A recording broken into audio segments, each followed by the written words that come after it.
Bismillahirrahmanirrahim. Assalamualaikum warahmatullahi wabarakatuh. Alhamdulillah rabbil alamin. Alladzi arsala rasulahu bil huda wa dinil haqq liyudhhirahu 'ala dini kullihi wa kafa billahi shahida. Alhamdulillah alladzi bi ni'matihi tatimmus shalihat. Asyhadu an la ilaha illallah wa asyhadu anna Muhammadan abduhu wa rasuluh. Allahumma salli ala Muhammad wa ala alihi Muhammad kama sallaita ala Ibrahim wa ala ali Ibrahim innaka Hamidum Majid. Wa qala Allah ta'ala fi kitabihil karim, a'udzu billahi minasy syaithanir rajim. Ya ayyuhalladzina amanu taqullaha haqqa tuqatih wa la tamutunna illa wa antum muslimun. Wa qala 'aidan ya ayyuhalladzina amanu taqullaha wa qulu qawlan sadida yuslih lakum a'malakum wa yaghfir lakum dhunubakum wa may yuti'illaha wa rasulahu faqad faza fawzan 'aziman. Allahumma inna nas'aluka 'ilman nafi'an wa rizqan thayyiban wa 'amalan mutaqabbalan. Rabbana taqabbal minna innaka antas samiul alim wa tub 'alaina innaka antat tawwabur rahim. Amma ba'd. Muslimin muslimat, Bapak Ibu, saudara-saudariku yang dirahmati oleh Allah. Alhamdulillah rabbil alamin. Bersyukur kepada Allah dengan memuji kalimat-kalimat yang baik, kalimat yang mensucikan Allah Subhanahu wa taala. Malam hari ini kembali kita dipertemukan oleh Allah di salah satu rumahnya yang mulia, Masjid Al-Mawaddah yang kita cintai, dalam rangka melaksanakan salat maghrib secara berjamaah, kemudian berzikir mengingat Allah, berdoa kepada Allah, dilanjutkan dengan duduk di majelis ilmu. Mudah-mudahan seluruh rangkaian amal-amal kebaikan yang kita lakukan di malam hari ini menjadi amal yang diterima dan diridhai oleh Allah Subhanahu wa taala. Karena bahagianya orang beramal ketika amal-amal itu diterima di sisi Allah Subhanahu wa taala. Dan alangkah menjadi kerugian yang besar ketika seseorang ini beramal namun ternyata amal itu tidak menjadi amal yang diridhai oleh Allah Subhanahu wa taala. Salawat serta salam semoga terlimpahkan kepada manusia mulia, salat suri tauladan kita, yaitu baginda Nabi Muhammad sallallahu alaihi wasallam. Dan mudah-mudahan salawat ini tersambung kepada seluruh keluarga beliau, seluruh kerabatnya, para sahabat-sahabatnya, dan seluruh umatnya yang mereka secara bersungguh-sungguh berjuang menghidupkan sunnah-sunnah Nabi Muhammad sallallahu alaihi wasallam hingga dunia ini berakhir. Dan mudah-mudahan kita termasuk salah satu hamba Allah yang telah mendapatkan syafaatul uzma di yaumil qiyamah. Amin amin ya rabbal alamin. Bapak Ibu yang dirahmati Allah, malam hari ini kita masih melanjutkan pembahasan tentang Al-Futuhat Khaybar, pembukaan kota Khaybar, kota terakhir yang ditundukkan oleh Nabi Muhammad SAW setelah terusirnya kabilah-kabilah besar di Madinah, kabilah Bani Quraidah, kemudian Bani Nadir dan Bani Khuhainuqah dari kota Yasrib atau kota Madinah. Rasulullah SAW masuk ke kota Khaybar dengan cara mendadak, dan itu tidak pernah diduga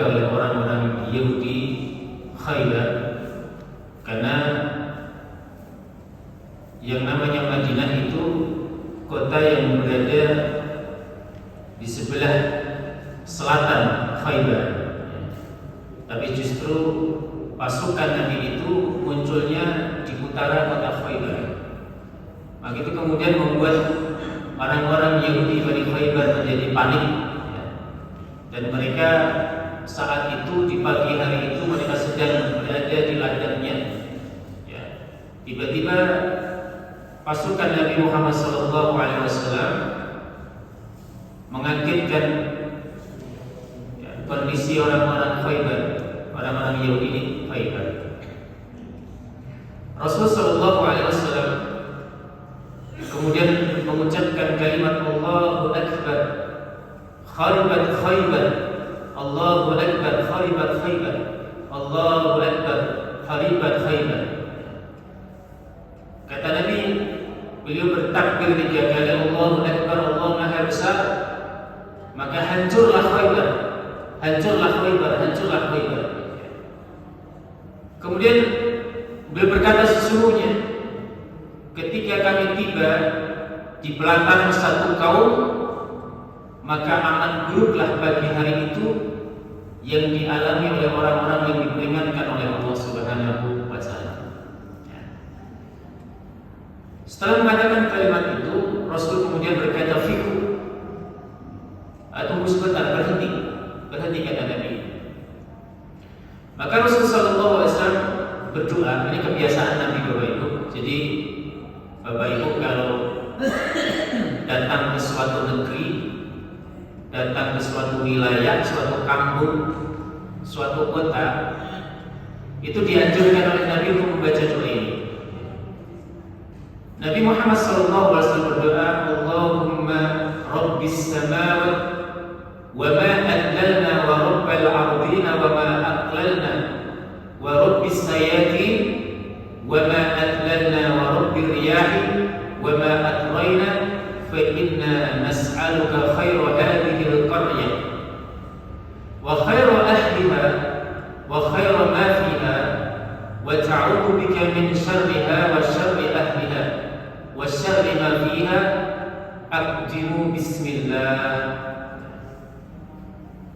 Ya Allah, Rabb pencipta, penguasa langit dan semua yang dinaunginya, Rabb bumi dan semua yang ditopangnya, Rabb para syaitan dan semua yang disesatkannya, dan Rabb angin serta apa yang diterbangkannya.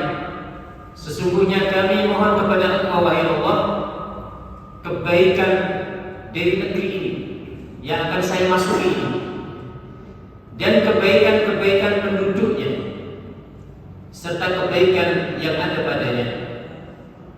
Kami berlindung kepadamu ya Allah dari segala kejahatannya, kejahatan penduduknya, kejahatan yang ada padanya.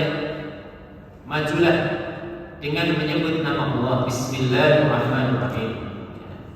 Nah, ini mohon doa ini didawamkan, ya.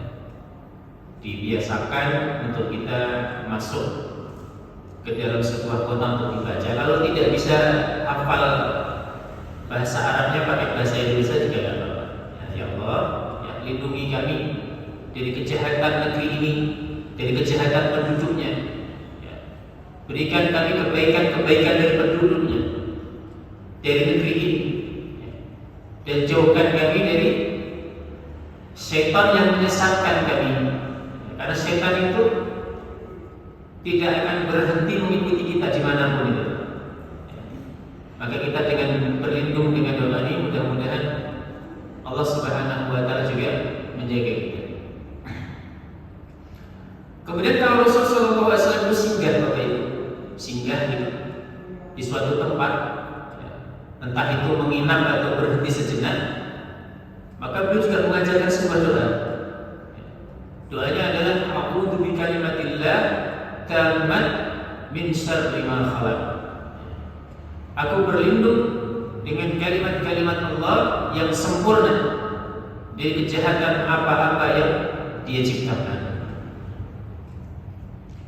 Dikatakan Bapak Ibu yang dirahmati Allah Subhanahu wa Ta'ala bahwa ketika seseorang itu singgah di suatu negeri, di suatu kampung, kemudian dia berdoa dengan doa ini, maka kata Nabi Muhammad SAW, tidak ada sesuatu yang akan membahayakan orang ini. Itu jaminan dari Nabi Muhammad SAW. Maka dulu ada seorang ulama besar dari kalangan tabi'in namanya Ibrahim bin Adham. Itu beliau pernah tertidur di satu kebun. Tertidur, itu ada ular berbisa. Ular berbisa itu naik di atas mulut beliau. Itu ular itu tidak gigit Ibrahim bin Adham sampai beliau ini bangun dari tidurnya. Itu Masya Allah. Karena salah satu kegunaan dari doa tadi itu melindungi seseorang dari binatang buas dan binatang berbisa. Dulu ada seorang sahabat Nabi namanya Safinah. Safinah itu melakukan perjalanan rihlah dagang. Pulang itu beliau lewat jalan air, lewat kapal, naik kapal. Tiba-tiba di tengah kapal itu kapalnya terkena badai ombak, pecah. Sampai kemudian beliau terdampar di sebuah daratan yang dia tidak tahu persis itu di mana. Beliau mau pulang ke kota Madinah. Ketika beliau bingung mencari arah di mana itu kota Madinah, tiba-tiba muncul seekor singa yang kelaparan, mau diterkam itu Safinah. Tapi beliau ini orang yang mendawamkan doa tadi. Ketika singa ini menyerang, Safinah berkata, wahai makhluk Allah, sesungguhnya saya ini adalah sahabat Nabi Muhammad SAW. Subhanallah, itu singa dijinakkan oleh Allah. Singa yang kelaparan itu tiba-tiba jinak, kemudian singa itu memberikan isyarat kepada Safinah agar Safinah ini naik di atas punggung singa itu. Naik oleh Safinah, diantar sampai ke kota Madinah. Begitu masuk pintu gerbang kota Madinah itu disaksikan oleh para sahabat Nabi Muhammad SAW. Kan ini ajaibnya sebuah doa. Ya, makanya Masya Allah kita bersyukur. Kita ini di dalam Islam itu selalu dipandu dengan doa. Dari mau tidur sampai bangun tidur itu isinya doa terus. Isinya doa. Ya. Karena doa ini adalah harapan. Sesuatu yang mustahil itu bisa dilakukan dengan sebuah doa yang tulus kepada Allah Subhanahu wa taala. Makanya doa-doa tadi ya, itu jangan sampai kita tinggalkan ya. Karena doa ini Bapak Ibu, karena doa ini adalah ibadah. Maka meskipun doa kita itu tidak diijabah oleh Allah, itu kita akan mendapatkan pahala. Kita akan mendapatkan pahala. Maka Bapak Ibu, kalau hari ini doa saya kok nggak dijawab-jawab ya, yang sabar. Tapi yang harus diingat adalah doa kita yang tidak dijawab oleh Allah itu menjadi bagian pahala untuk kita. Ya. Kita berdoa pahala. Mau diterima oleh Allah, mau didengar oleh Allah, diijabah oleh Allah, itu urusan Allah Subhanahu wa taala. Tapi yang kita lakukan adalah berdoa kepada Allah Subhanahu wa taala. Imam Ibnu Qayyim al-Jauziyah dia berkata, seseorang yang membaca doa tadi ketika masuk ke suatu tempat, baik saat itu dalam keadaan safar maupun tidak, jika diucapkan sebanyak 3 kali saat berzikir di petang hari ya, atau 3 kali di pagi hari ya, maka racun hewan berbisa tidak akan membahayakannya pada malam hari itu dan pada pagi hari itu. Ya, dibaca 3 kali waktu pagi dan dibaca petang hari. Dikatakan juga bahwa doa tadi adalah satu doa yang bisa mencegah bahaya sihir.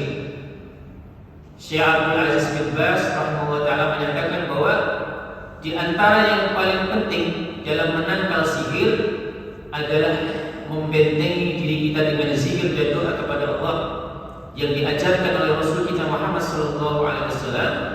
Di antaranya tadi ya, doa a'udzu bikalimatillah tammat min syarri ma khalaq. Itu dibaca terus. Jemaah yang dirahmati oleh Allah Subhanahu wa taala, benteng Khaybar kemarin sudah kita sampaikan bahwa Khaybar itu dibagi menjadi dua lokasi besar. Satu lokasi ya itu memiliki 5 benteng. Satunya adalah benteng Naim, benteng As-Sab bin Mu'ad, kemudian yang ketiga adalah benteng Qal'atu Az-Zubair, yang keempat benteng Ubay, kemudian yang kelima adalah benteng An-Nizar. Dan 3 benteng pertama itu terdapat di daerah An-Nitah, sedangkan 2 lainnya di daerah Syik. Ya. Jadi wilayah pertama itu ada 2 tempat. Ya. 2 tempat. Yang satu tempat itu ada 3 benteng, satu tempatnya 2 benteng. Jadi satu lokasi itu 5 benteng, satu lokasinya lagi itu 3 benteng, ada 8 benteng. Sementara wilayah kedua dikenal sebagai Qatibah. Ya. Terdapat 3 benteng yang kokoh, yaitu benteng Qomus, ya, benteng Watih, dan satunya lagi adalah benteng As-Sulaim. Ya. Benteng Qomus, benteng Watih, dan benteng As-Sulaim. Kemarin juga kita sampaikan bagaimana seorang yang bernama Amir ketika bertarung dengan tokoh Yahudi yang bernama Marhab, ya, itu ketika bertarung, ketika beliau mengayunkan pedangnya, ya, dan pedangnya itu ditebaskan dengan sangat kuat, Marhab kemudian menghindar sampai kemudian pedang itu mengenai tubuhnya sendiri sampai beliau meninggal dunia, menjadi syahid. Ya. Maka kemudian para sahabat Nabi mereka berkata bahwa sesungguhnya amal dari Amir telah hangus, kebaikan-kebaikannya tidak diterima dikarenakan Amir itu telah membunuh dirinya sendiri. Seorang saudara dari Amir ini, ya, Salam bin Al-Aqwa, itu melapor kepada Nabi dalam keadaan menangis. Ya Rasulullah, apakah benar amal dari saudaraku itu hangus, tidak diterima oleh Allah? Karena sahabat-sahabatmu menganggap bahwa Amir telah membunuh dirinya sendiri. Nabi mengatakan, kadzaba man qala bal lahu ajruhu marratain. Kata beliau, apa yang diucapkan mereka itu adalah salah. Mereka telah berdusta. Sesungguhnya Amr bin Al-Akhwa itu mendapatkan 2 pahala. Yang pertama adalah pahala mati syahid, kemudian yang kedua pahala sebagai seorang mujahid. Ya. Maka ketika mendengar kalimat ini dari Nabi Muhammad SAW, maka Salamah bin Al-Akhwa itu menjadi senang. Maka Amr bin Al-Akhwa ini menjadi syuhada pertama di perang Khaybar. Kemudian yang meninggal kedua namanya Mahmud. Ya, Mahmud ini dilempar oleh Marhab dengan batu penggilingan yang mengenai kepalanya sampai Mahmud ini wafat sebagai seorang syuhada. Mahmud ini Bapak Ibu yang dirahmati Allah adalah saudara dari sahabat mulia Muhammad bin Maslamah.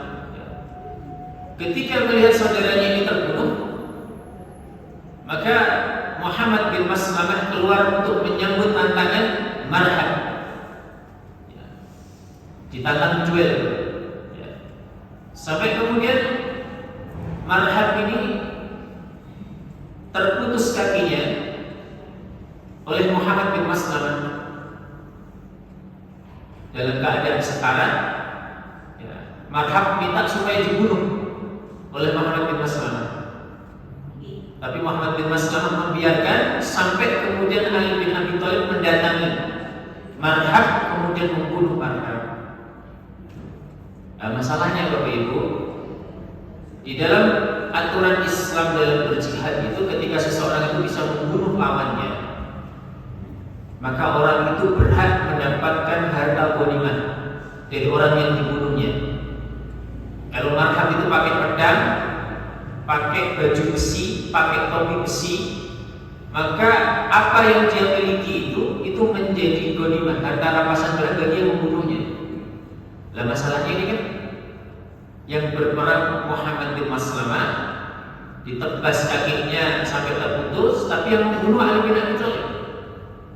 Siapa yang berhak mendapatkan ghanimah?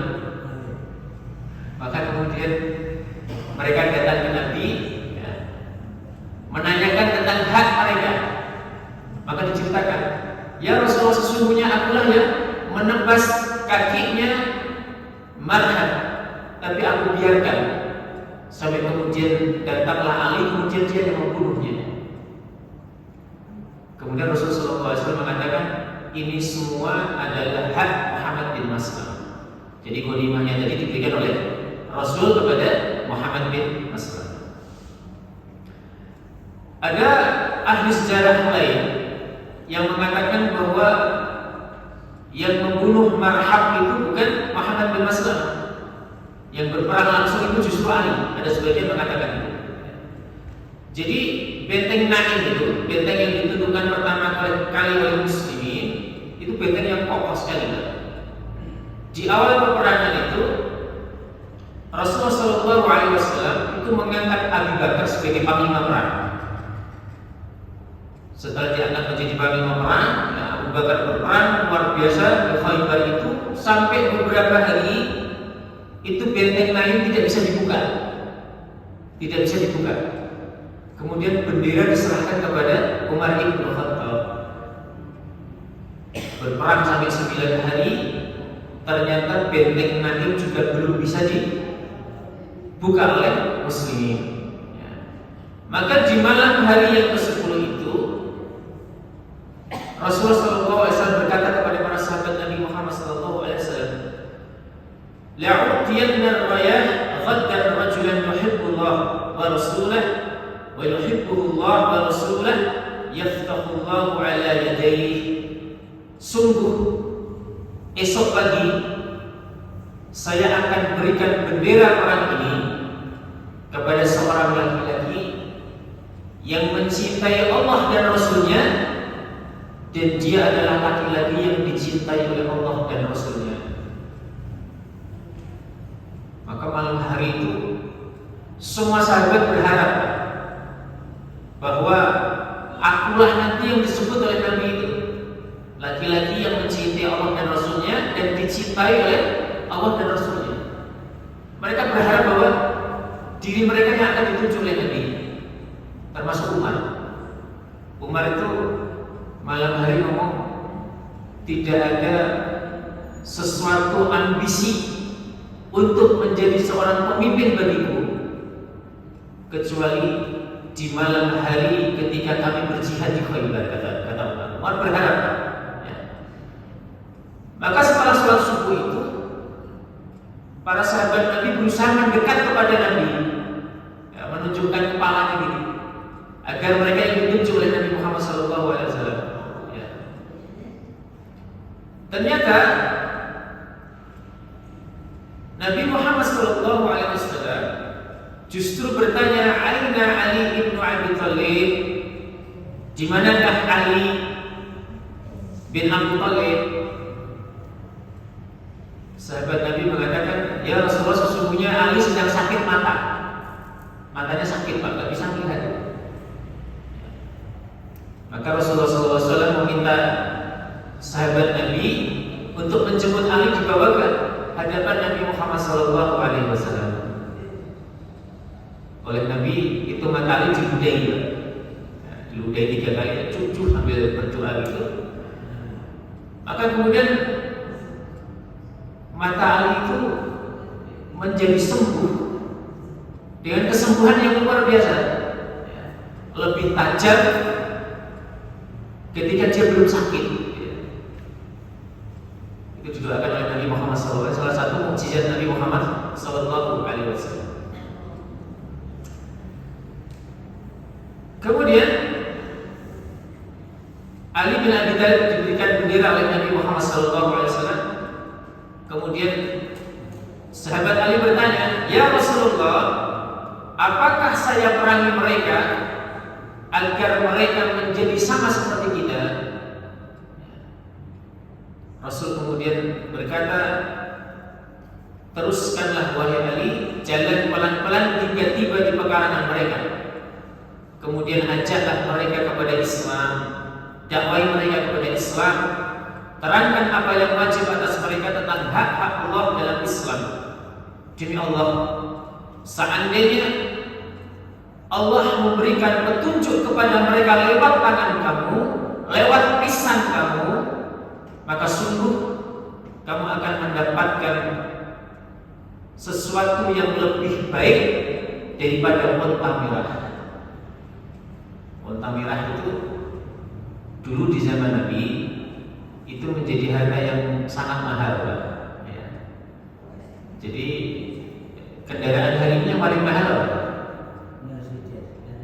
Mercedes. Nah, itu lebih baik daripada Mercedes. Bapak Ibu kalau mendakwahi seseorang, mengajak seseorang, kemudian orang itu mendapatkan hidayah Allah, masuk Islam, maka jenengan itu sebagaimana mendapatkan pahala yang pahala itu lebih baik daripada Mercedes Benz. Ya, lebih baik dari unta merah. Itu kendaraan yang sangat mahal hari ini. Ketika marhab keluar, ini di hari yang ke-10-nya nih, Pak. Ya. Karena 1 hari sampai 9 hari nggak bisa dibuka itu.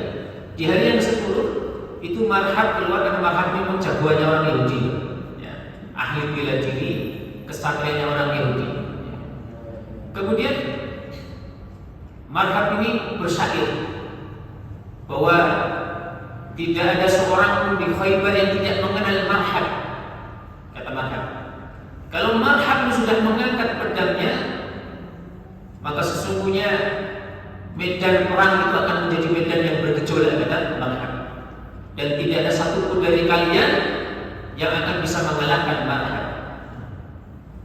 Ali kemudian berkata, "Ya marhab, sesungguhnya aku ini diberikan nama oleh ibuku sebagai Haidar." Apa Haidar? Haidar itu kayak asap, singa. Ya. Jadi dulu Ali itu nama aslinya itu Haidar sebenarnya, dikasih nama sama ibunya. Ya. Tapi apa namanya, ibunya datang, ya. Ayahnya datang nggak setuju, kan? Ganti nama itu dengan Ali. Ya. Maka kemudian namanya Ali bin Abi Thalib. Sesungguhnya namanya Haidar oleh ibunya itu. Kemudian, "Aku ini bak singa rimba yang menakutkan. Aku sempurnakan mereka dengan sok, dan aku peluk kematian ini dengan syahid menghadap Allah Subhanahu wa Ta'ala." Muslimin itu kalau perang takut mati, berharap mati muslimin. Ya.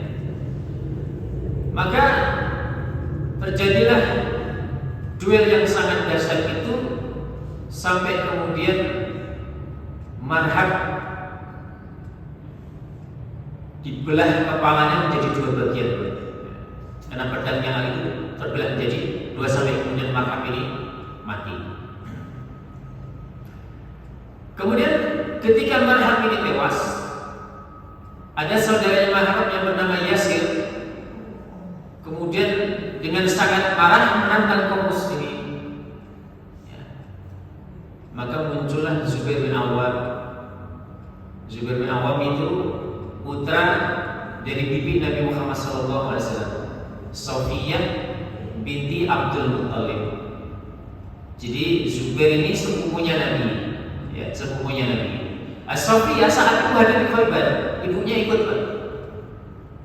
Kemudian karena Sofiyah ini faham bagaimana kekuatan Yasir, karena dia seorang pendekar juga, Sofiyah mengkhawatirkan anaknya. Ya Rasulullah, apakah anakku Zubair akan terbunuh di tangan Yasir? Nabi Muhammad SAW tidak, kata Nabi, bahkan putramu Zubair yang akan membunuh Yasir insyaallah. Ini memang kalimat insyaallah ini ajaib, Bapak Ibu, ajaib. Bapak Ibu kalau membaca surah Al-Kahfi, surah yang kita baca di malam Jumat atau hari Jumat itu ada beberapa kata insyaallah, ada 4 insyaallah di situ. Ya. Dan salah satunya adalah di ayat 24 gitu ya. Ayat 23-nya wala taqulanna lisa'in inni fa'ilun dzalika ghadan. Dan janganlah sekali-kali engkau mengatakan terhadap sesuatu aku pasti melakukan esok hari. Di ayat 24-nya illa ayyasha'allah wadhkur rabbaka idza nasita wa qul 'asa an yahdiyani rabbi li aqraba min hadza rasyada. Kecuali engkau mengatakan insyaallah, ya. Dan ingatlah kepada Tuhanmu apabila engkau lupa dan katakan mudah-mudahan Tuhanku akan memberikan petunjuk agar aku yang lebih dekat kebenarannya daripada ini, ya. Jadi asbabun nuzul ayat ini Bapak Ibu, itu ceritanya orang-orang Quraisy itu kan mengutus Anan dan Ibnu Haris untuk datang kepada tokoh Yahudi menanyakan 3 hal kepada Nabi, yaitu tentang pemuda-pemuda yang bersembunyi di dalam gua, yang kedua tentang Dzulqarnain, ya, raja yang menjelajahi seluruh benua itu, kemudian yang ketiga bertanya tentang Ruh, kan gitu ceritanya, ya. Kemudian ketika mereka bertemu dengan orang Yahudi itu, orang Yahudi berkata, ya, tanyakan 3 hal ini kepada Muhammad. Kalau Muhammad menjawab dengan detail, maka sesungguhnya dia itu bukan Nabi. Nah, ini memang jebakan orang Yahudi begitu, Pak, lecehnya orang Yahudi, ya. Kan harusnya kan begini, kalau Muhammad bisa menjawab dengan benar, dengan detail, maka dia seorang nabi, kan begitu harusnya. Enggak begitu Yahudi, Pak. Kalau dia bisa menjawab dengan detail pertanyaan 3 itu, maka dia bukan nabi. Dan betul, Pak. Nanti Bapak Ibu buka surat Al-Kahfi tentang pemuda-pemuda itu, Dzulqarnain. Kemudian yas'alunaka 'anil ruh, ya kan? Pertanyaannya begitu. Mereka bertanya kepadamu tentang roh, wahai Muhammad. Katakan kepada mereka bahwa roh itu urusan Allah. Enggak detail jawabannya, Pak, ya. Tentang pemuda di dalam gua juga enggak detail. Berapa jumlah mereka itu enggak ditentukan dengan pasti. Dzulqarnain juga begitu. Apakah beliau seorang raja, seorang nabi? Itu ulama juga berbeda pendapat. Makanya masya Allah ajaib, Pak, ya. Nah, sebelum Nabi diberikan jawaban itu, Nabi mengatakan besok saya akan jawab, itu kata Nabi. Ternyata ditunggu sampai esoknya, malaikat gak datang. Hari kedua gak datang, hari ketiga gak datang, sampai hari ke-15 gak datang. Ya, gak datang. Itu kemudian Nabi Muhammad jadi bahan bulian, dicaci maki oleh orang-orang Quraisy. Ya. Maka di hari yang ke-15 itu turun ayat tadi, Muhammad, kalau ada seseorang bertanya tentang engkau, tentang sesuatu, jangan kau jawab esok pagi, tapi jawablah insyaallah. Nah, ini menarik. Jadi Nabi Sulaiman Nabi Sulaiman itu dikisahkan oleh ahli sejarah itu memiliki 100 istri. Ya. Pada malam hari dia berkata, demi Allah malam hari ini aku akan gauli seluruh istri-istriku yang 100 orang itu. Dan aku yakin semua istriku itu akan hamil, kemudian melahirkan semua panglima perang, ahli perang, itu kata Sulaiman. Diingatkan oleh Malaikat Jibril, ya Nabi Allah, Anda jangan berkata seperti itu, tapi ucapkan insya Allah. Nabi Sulaiman gak mau, kan? Karena beliau sangat yakin, beliau seorang nabi, yakin bahwa apa yang diharapkan itu jadi kenyataan. Dan betul, dari 100 istrinya itu tidak ada yang hamil kecuali 1. Begitu istri yang hamil itu melahirkan, ternyata anaknya itu laki-laki yang tidak sempurna. Laki-laki tidak sempurna. Kemudian Bapak Ibu yang dirahmati Allah Subhanahu wa taala, ketika Bapak Ibu nanti membaca surah Al-Kahfi ayat 97, di mana Dzulqarnain itu kan pernah bangun benteng tinggi, ya, untuk melindungi manusia dari serangan Ya'juj dan Ma'juj. Famasta'u ay yadharu huwa mastata'u lahu naqban. Maka mereka Ya'juj dan Ma'juj tidak dapat mendakinya dan tidak pula melubanginya.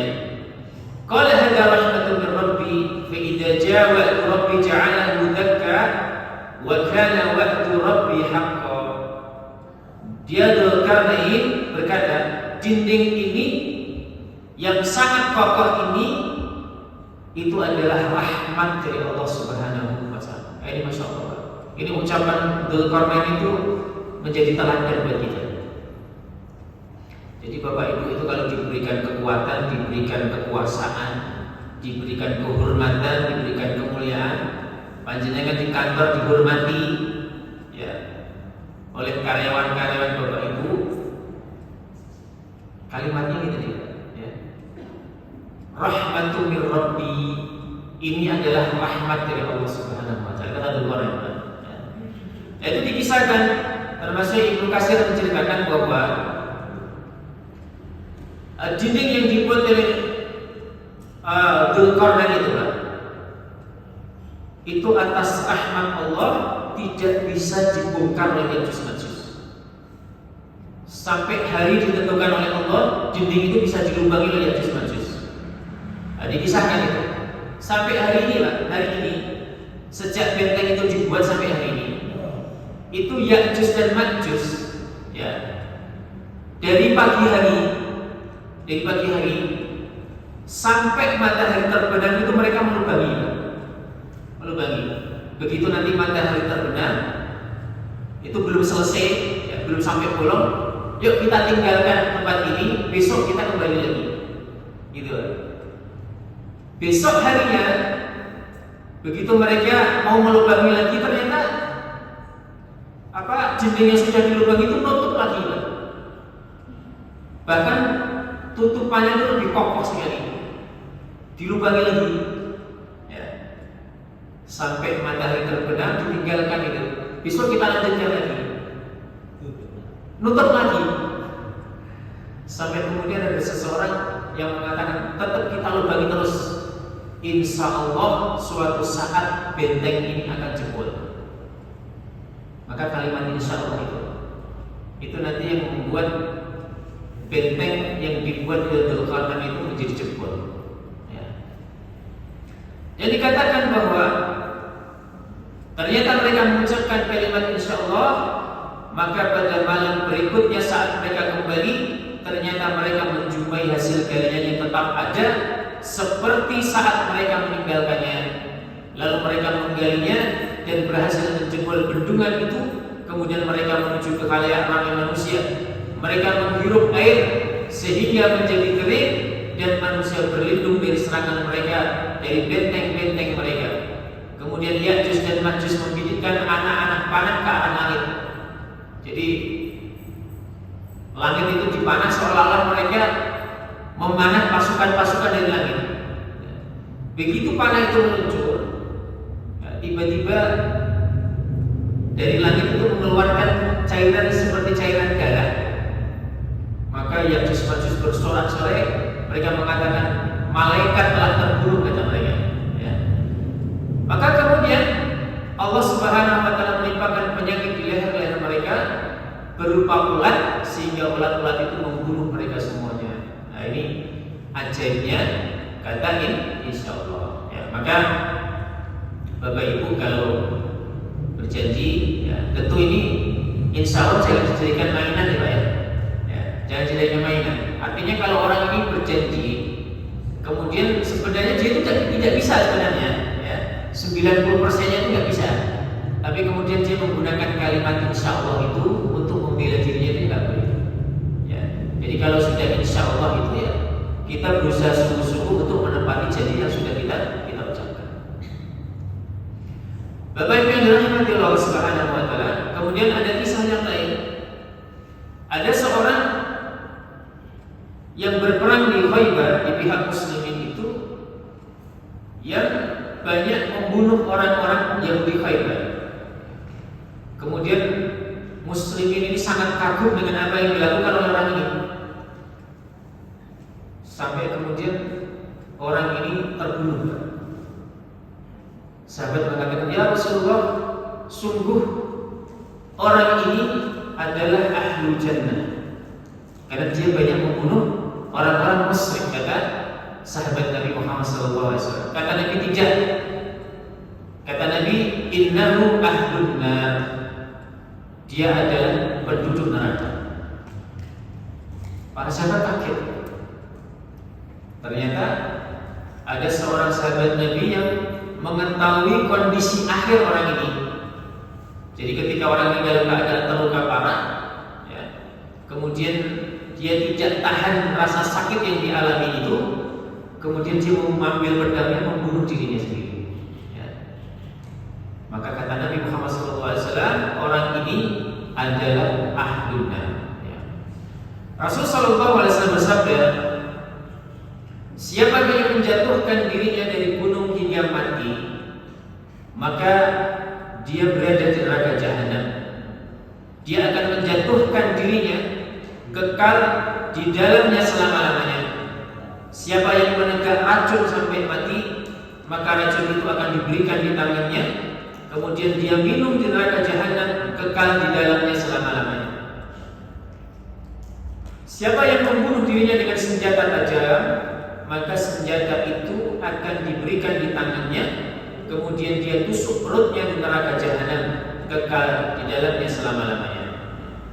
Namun yang menarik bagi Allah ada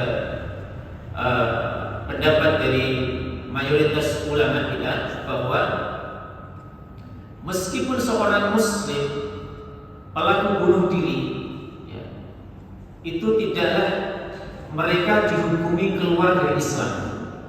Ya. Jadi meskipun bunuh diri itu adalah dosa besar, ya, maka para ulama, jumhur ulama mengatakan dia dihukumi tidak kafir, tidak keluar dari Islam. Sehingga jenazahnya itu diperlakukan sebagai jenazah seorang muslim. Dia juga dimandikan, dikafani. Ya. Tapi ada yang berbeda pendapat tentang apakah kita bisa mensolatinya. Nah, ini pertanyaannya. Ya. Imam Ibnu Taimiyah mengatakan, kalau Anda seorang tokoh masyarakat, misalnya kiai, ustadz misalnya, atau tokoh agama di dalam satu kaum, maka tokoh itu tidak boleh mensolati. Kalau orang umum, awam boleh, Pak. Tapi tokoh masyarakat tidak boleh mensolati orang itu, jenazah itu. Ini untuk menjadi pelajaran agar orang-orang, ya, yang melakukan tindakan bunuh diri itu akan mendapatkan semacam hukuman di dalam masyarakat. Jadi mereka akan mikir, ya. Untuk masalah di dimandikan, dikafani tetap diperlakukan seperti itu. Bahkan dia mendapatkan hak untuk dimakamkan di pemakaman muslim, ya. Karena dia dianggap sebagai seorang yang muslim. Dalam hadis Jabir bin Samurah, beliau menceritakan atiyan Nabi sallallahu alaihi wasallam bi rajulin qatala nafsahu bi masyabis falam yusalli alaihi. Pernah didatangkan kepada Nabi Muhammad sallallahu alaihi wasallam seorang jenazah korban bunuh diri dengan anak panahnya dan beliau tidak bersedia mensolatinya. Nah, ini kalau tokoh, ya. Rasul tidak mau mensolati orang yang mati bunuh diri. Imam Malik dan yang lainnya berpendapat bahwa hendaknya pemuka masyarakat tidak mensolati orang yang mati karena dihukum, dan para pemuka agama tidak mensolati orang fasik sebagai peringatan bagi masyarakat. Sementara Imam Az-Zuhri berpendapat bahwa pemuka masyarakat tidak mensolati orang yang mati dirajam, ya, mati dirajam, namun mensolati orang yang mati sebagai kisos. Ada orang yang membunuh orang lain, ya, kemudian orang itu dibalas, ya, sebagai hukuman kisos, maka orang itu disolati. Tapi kalau orang yang mati dirajam karena berzina, maka kata Imam Az-Zuhri orang ini tidak berhak disolati. Ya. Baik, sudah bisa Bapak Ibu yang dirahmati Allah. Mudah-mudahan apa yang kita kaji malam hari ini bermanfaat. Insyaallah kita masih menyambung pembahasan kita tentang Al-Futuhat Khaybar, pembukaan kota Khaybar. Subhanallahumma wa bihamdika asyhadu an la ilaha